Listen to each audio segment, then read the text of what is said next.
Let's not talk about the For the People Act, which our Republican senators killed just a few days ago. Let's talk instead about a proper For the People Act. It wouldn't be about voting rights or election fairness or congressional ethics.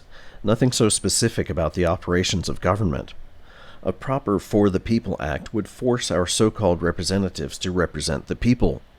The House's bill sought only to pressure them, primarily by limiting campaign donations to make them less beholden to rich donors, but pressuring them is not enough.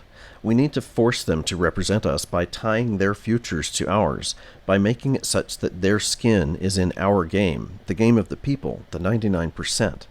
As I've mentioned before, their skin is in the game of the ruling class, the 1% game, and that's why they're sitting around on their bottoms and hiding behind arcane procedural rules and compromised senators.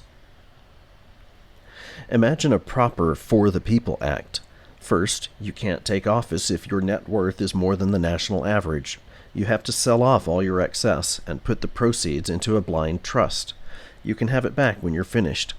Second, you're not allowed to make any money or any kind of material gain while you're in office beyond your government salary. Your immediate family are similarly banned.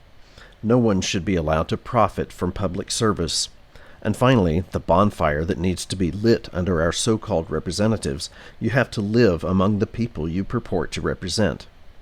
Imagine how fast public policy would change if our so-called representatives had to experience the effects of their policy firsthand. Imagine how hard they'd work to find the best solutions possible to societal problems if they didn't have the luxury of a secure future with their mansions and country clubs, but rather had to secure our future in order to secure theirs.